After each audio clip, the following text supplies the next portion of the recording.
الحمد للہ رب العالمین والصلاة والسلام علی اشرف الانبیاء والمرسلین وعلی آلہ واصحابہ اجمعین اما بعد فاعوذ باللہ من الشیطان الرجیم بسم اللہ الرحمن الرحیم افرأیت الذی کفر بآیاتنا وقال لأوتین مالا وولدا اطلع الغیب ام اتخذ عند الرحمن عہدا کلا سنکتب ما یقول ونمد له من العذاب مدا ونرثه ما یقول ویأتینا فردا واتخذوا من دون الله آلهة ليكونوا لهم عزا كلا سيكفرون بعبادتهم ويكونون عليهم ضدا صدق اللہ العظیم۔ حضرات محترم، یہ سورہ مریم قرآن حکیم کا 16واں پارہ ہے، اور میں نے آپ کے سامنے اس سورت کی 6 آیات آپ کے سامنے تلاوت کی ہیں۔ اس سے پہلے درس میں بھی میں نے ان آیات کی تلاوت کی تھی جو مشہور صحابی حضرت عبداللہ ابن مکتوم رضی اللہ تعالی عنہ کی شان میں نازل ہوئی تھیں۔ یہ آیات بھی ایک صحابی رسول صلی اللہ علیہ وسلم کی شان میں نازل ہوئی ہیں۔ اللہ تبارک و تعالی ارشاد فرماتے ہیں کہ افرأیت الذی کفر بآیاتنا وقال لأوتین مالا وولدا، کیا آپ نے دیکھا ہے اس شخص کو جو اللہ تبارک و تعالی کی آیات کا انکار کرتا ہے اور یہ بات کہتا ہے کہ مجھے ہمیشہ دنیا کے اندر بھی اور آخرت کے روز بھی مال اور اولاد سے کثرت کے ساتھ نوازا جائے گا۔ اطلع الغیب ام اتخذ عند الرحمن عہدا، اے نبی صلی اللہ علیہ وسلم ان سے پوچھئے کیا ان کے پاس غیب کا علم ہے کہ جیسے دنیا میں اللہ نے انہیں کثرت مال اور اولاد سے نوازا ہے تو آخرت میں بھی اسی طرح نوازا جائے گا کیا؟ فرمایا کہ نہیں، ایسی کوئی بات نہیں ہے، نہ ہی یہ اللہ کا وعدہ ہے، نہ ہی اللہ نے انہیں لکھ کر کچھ دیا ہے۔ یہ جو کچھ بھی کہہ رہی ہے سراسر جھوٹ ہے، اور اپنی سرداری کو اور اپنی جرأت اور ہمت کو اور اپنی طاقت کی دھاک کو لوگوں پر بٹھانے کی کوشش کر رہے ہیں۔ یہ آیات دراصل حضرت خبیب بن ارط رضی اللہ تعالی عنہ کی شان میں نازل ہوئی ہیں۔ حضرت خبیب بن ارط رضی اللہ تعالی عنہ کے بارے میں رسول اللہ صلی اللہ علیہ وسلم نے ارشاد فرمایا کہ حضرت خبیب بن ارط اسلام کا 6واں حصہ ہے، اس لیے کہ ایمان لانے والوں میں سے 6 نمبر پر حضرت خبیب بن ارط تھے، لہذا 6واں حصہ خبیب بن ارط ہی شمار ہونے لگے۔ ام انمار بنو خزاعہ قبیلہ سے تعلق رکھتی ہیں۔ یہ ایک روز بازار میں گئیں اور غلام خریدنے کے لیے بازار کا چکر لگا رہی تھی۔ اس زمانہ میں جیسے آج بھیڑ اور بکریوں کی منڈیاں لگتی ہیں، بالکل اسی طرح ہر بازار کے اندر ایک خاص کونے میں ان غلاموں کو بیچا جاتا تھا جو نسل در نسل غلام چلے آ رہے تھے، یا وہ لوگ جنہیں ایک طاقتور قبیلہ کسی کمزور قبیلے پر حملہ کرنے کے بعد گرفتار کر لیتا تھا اور انہیں غلام بنا لیتا تھا، پھر انہیں فروخت کیا جاتا تھا۔ یہ ایک بزنس تھا ان کا۔ ام انمار جب غلام دیکھ رہی تھیں تو دیکھتے دیکھتے ان کی نظر بار بار اسی نوجوان پر آ رہی تھی، وہ خبیب بن ارط تھے۔ ابھی یہ 14 یا بمشکل ادریس کاندھلوی رحمۃ اللہ علیہ نے لکھا ہے کہ 15 سال ان کی عمر تھی، جبکہ ڈاکٹر عبدالماں رافت پاشا نے 14 سال لکھا ہے، 14 ہو یا 15 ہو، بہرحال ایک ہی بات ہے۔ انمار نے اس کو خریدا اور راستے میں ان سے پوچھنے لگی کہ آپ کس قبیلے سے تعلق رکھتے ہیں؟ تو انہوں نے کہا کہ میں بنو تمیم سے تعلق رکھتا ہوں اور نجد میرا علاقہ ہے، اور کہنے لگا کہ ہمیں بھی ایک قبیلے نے غلام بنایا اور میں مختلف ہاتھوں میں فروخت ہوتے ہوتے آج مکہ کے بازار میں پہنچ گیا ہوں جہاں سے آپ نے مجھے خرید لیا ہے۔ انمار نے خباب بن ارت کو گھر لانے کے بعد ایک ایسے شخص کے پاس چھوڑ دیا جو تلواریں بنانے کا کام کرتا تھا۔ خباب بن ارت نے ان سے بہت جلد ہی یہ فن سیکھ لیا، اور پھر انمار نے ایک دکان لے کر ان کو اس پر بٹھا دیا اور تلواریں بنانے کا کاروبار شروع کر دیا، اور بہت جلد مکہ کے اندر خباب بن ارت رضی اللہ تعالیٰ عنہ کی بنائی ہوئی تلواریں بڑے بڑے سردار مہنگے داموں خریدنے لگے۔ لیکن اس دوران خباب بن ارت رضی اللہ تعالیٰ عنہ کے دل میں یہ بار بار خیال آتا تھا، ظاہر ہے کہ یہ جو اسلام اور ایمان ہے یہ اللہ تبارک و تعالیٰ نے ہر شخص کے دل میں رکھا ہوتا ہے، اس لیے رسول اللہ صلی اللہ علیہ وسلم فرماتے ہیں کہ کل مولود یولد علی فطرت الاسلام، دنیا کے اندر پیدا ہونے والا ہر بچہ وہ فطرت اسلام پر پیدا ہوتا ہے، وہ مسلمان کے گھر پیدا ہوا ہے، وہ یہودی کے گھر پیدا ہوا ہے، وہ نصرانی کے گھر پیدا ہوا ہے، وہ سکھ اور ہندو کا خاندان ہی کیوں نہ ہو، بچہ فطرت اسلام پر پیدا ہوتا ہے۔ فَأَبَوَاهُ يُهَيِّدَانِهِ أَوْ يُنَصِّرَانِهِ أَوْ يُمَجِّسَانِهِ، پھر ان کے والدین کا جو مذہب ہوتا ہے وہ اسی پر پھر چلنا شروع کر دیتا ہے۔ تو خباب بن ارت رضی اللہ تعالیٰ عنہ بھی ظاہر ہے کہ فطرت سلیم پر ہی پیدا ہوئے تھے۔ خود فرماتے ہیں کہ میں جب تلواریں بنا رہا ہوتا تھا، جب آرام کا وقت ہوتا تو میں سوچتا رہتا کہ یہ کیسے ہمارے بت ہیں، یہ لات اور عزا، یہ کس طرح کے ہمارے خدا ہیں کہ لا ينفعهم ولا يضرهم اف لکم ولما تعبدون من دون اللہ افلا تعقلون، کہ یہ نہ تو ہمیں نفع دے سکتے ہیں نہ نقصان دے سکتے ہیں، پھر بھی ہم عبادت ان کی کر رہے ہیں، ہمیں غور و فکر تو کرنا چاہیے، کیا ہماری عقل پر کہیں پردہ تو نہیں پڑ گیا؟ خباب بن ارت رضی اللہ تعالیٰ عنہ کہتے ہیں کہ پھر میں نے یہ فیصلہ کر لیا کہ نہیں، یہ خدا نہیں ہو سکتے، یہ تو ہماری طرح ہے، بلکہ ہم سے بھی گئے گزرے ہیں، ہم تو پھر بھی نفع نقصان کو جانتے ہیں، سمجھتے ہیں، کچھ کھاتے ہیں کچھ پیتے ہیں، لیکن یہ تو نہ کھاتے ہیں نہ پیتے ہیں، نہ اپنے اوپر سے مکھی اڑا سکتے ہیں، یہ کیسے خدا ہو سکتے ہیں؟ تو خباب بن ارت رضی اللہ تعالیٰ عنہ نے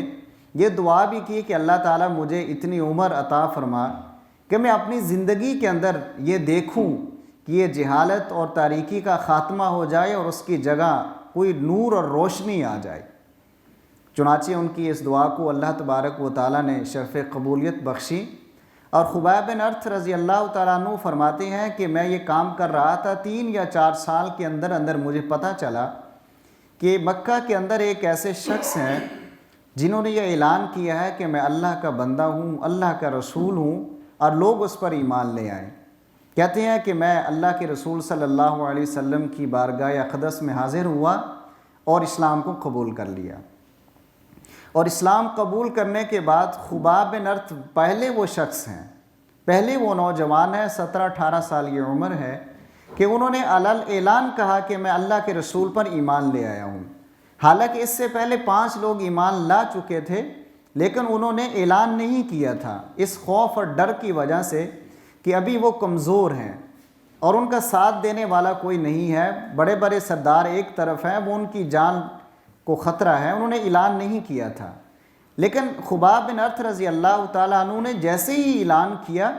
تو یہ بات مکہ کے اندر پھیل گئی، اور وہ جو ان کی مالک تھیں انمار، وہ اپنے بھائی سبا عبد العزیٰ کے ساتھ اس دکان پر پہنچیں۔ عبد العزیٰ جیسے آج کل ہم نام رکھتے ہیں، عبداللہ، عبد الرحمن رکھتے ہیں، وہ اپنے خدا کے ساتھ نسبت عزیٰ کا بندہ، لات اور عزیٰ کا بندہ، وہ اپنے بھائی کے ساتھ خباب بن ارت کے پاس آئی اور کہا کہ ہم نے ایک بہت ہی عجیب بات سنی ہے کہ آپ نے اسلام قبول کر لیا ہے اور آپ اپنے خداؤں کو، یہ نہیں کہا ہمارے خداؤں کو، اپنے خداؤں کو، اس لیے کہ وہ انہیں بھی اسی دین پر سمجھتی تھیں، آپ ان کو برا بھلا کہہ رہے ہیں، حالانکہ انا وجدنا آباءنا علی امۃ وانا علی آثارہم یہتدون، ہم جن خداؤں کو پوج رہے ہیں ہمارے آباء و اجداد، ہمارے باپ دادا بھی انہی کی عبادت کرتے ہیں، تو یہی سچ ہے اور یہی ہدایت یافتہ راستہ ہے۔ خباب بن ارت نے کہا کہ نہیں، میں ان پر ایمان نہیں رکھتا ہوں، بلکہ میں اس رب پر ایمان رکھتا ہوں جس رب نے تمہیں اور مجھے پیدا کیا ہے۔ یہ جن خداؤں کی تم بات کر رہے ہو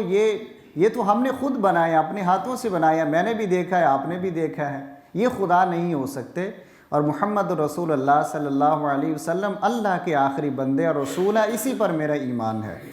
بس یہ سننا تھا کہ ان کی مالک ام انمار اور صبا عبد العزہ ان کے بھائی اور قبیلہ بنو خزاعہ کے کچھ اور نوجوان،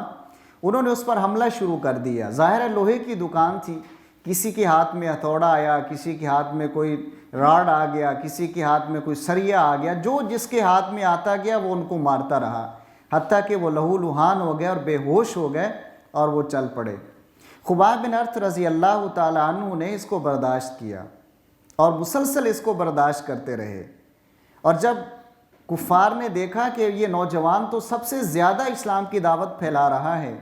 حالانکہ جو باقی لوگ ایمان لائے ہیں 5، انہوں نے اعلان تو کر دیا ہے، لیکن وہ علل اعلان توحید کا اعلان نہیں کر رہے، یہ تو جو بھی دکان پر آتا ہے اس کو بھی توحید کی دعوت دے رہا ہے، اس کو مسلسل بھی مارا جا رہا ہے لیکن یہ باز نہیں آ رہا۔ چنانچہ